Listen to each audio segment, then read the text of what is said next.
Hello guys and welcome, DazzaFm here. I hope you're all well. Today brings you my first ever predictor video in FM18 or any football manager on this channel.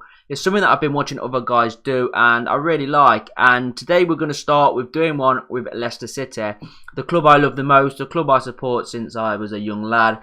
And recently we have got rid of Craig Shakespeare. For me, everyone's saying that he got sacked too early, this and that, but for me it was the right decision. We have been sacking managers since winning the league and I don't like that, but it did have to happen. He wasn't the right man. I never wanted him from day one, to be fair, even though he is a bit of a club legend of what he's done. But he's not a first team manager. He should have stayed at assistant and we should have brought someone else in at the start, in my opinion. It shows that my opinion was right because he has been sacked this early in real life. And in comes Frenchman Claude Puel. Not everyone's top choice of managers, but for Leicester City, I think he's a good fit. He was in my top three of who I wanted, him, Sean Dyche, and I was being a bit unrealistic and I really wanted Rafa Benitez. But Claude Puel was definitely up there with one that I would definitely take, and I'm glad he's there. The first game in real life, he's done wonders. He beat Everton 2-0, set up completely attacking, and did counter-attacking football, which we've not seen since winning the league. And it worked. We beat them 2-0 and we was really happy. So let's see how he does on Football Manager, and let's see if we can predict a Leicester City finish in the Premier League table from now to the end of the season. In real life, I may come back to this and see how close it was once the season's done. That's something I think I like doing. I want to see how well Football Manager stacks up to real life. Will he last the season? Will he get sacked? Will he get Mahrez performing to the heights that he has been when we won the league? I am absolutely buzzing to find out. So with no further ado, let's skip the season ahead and see how he did.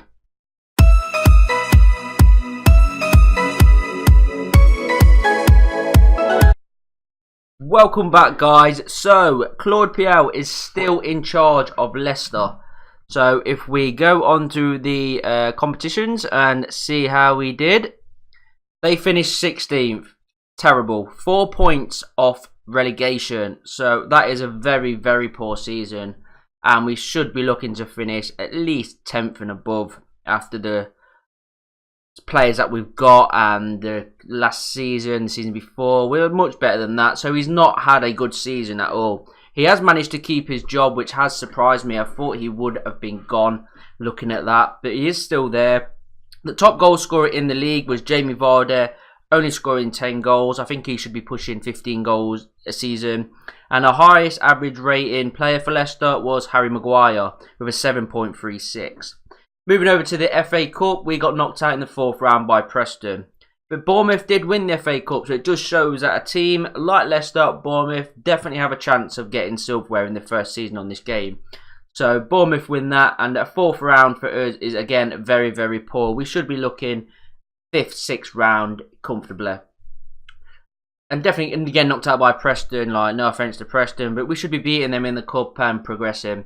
In the Carabao Cup, we got knocked out in the 4th round again by Watford, and that was won by Brighton. And as you can see, Brighton finished 19th and got relegated. So it just shows silverware on this game can definitely be done by the smaller teams in the Premier League in the first season.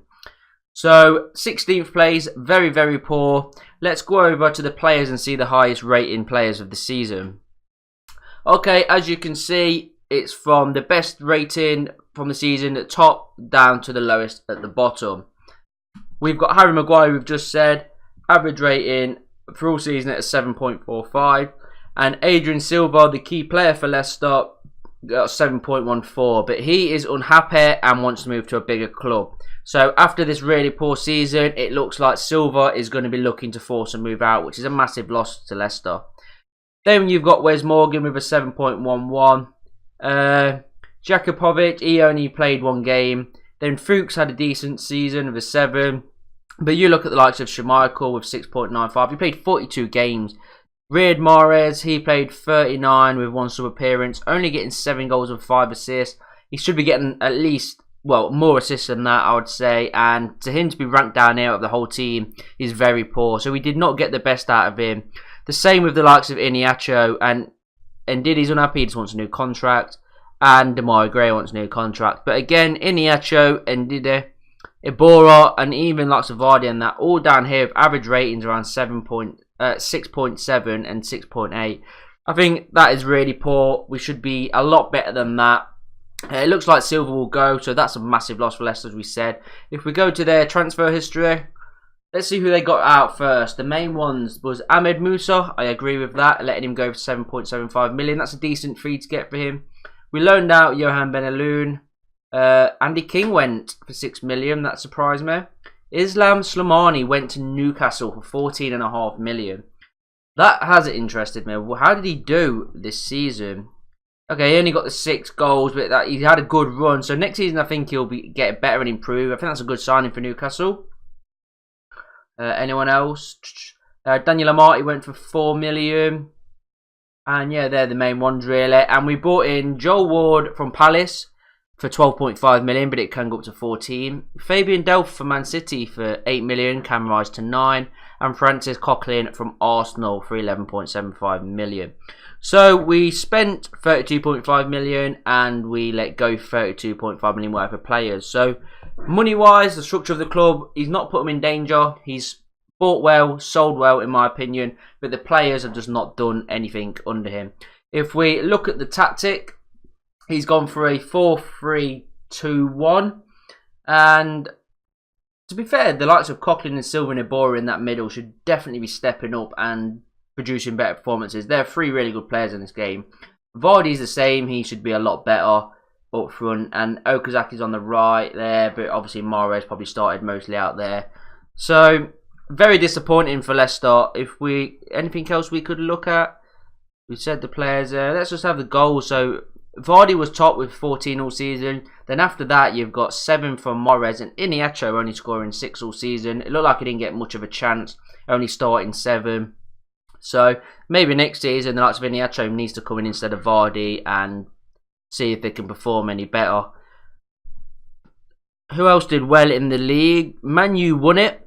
Palace, Brighton and Swansea, that's all realistic. I believe them 3 could go down. Newcastle had a really good season, going 12th on their first season back up. Liverpool got 5th. The top 4, Man U, Arsenal, Chelsea, Tottenham. So yeah, for me it's pretty realistic. Like, I'm a Leicester fan, but that could definitely happen this season. We've not been the best, so it is possible.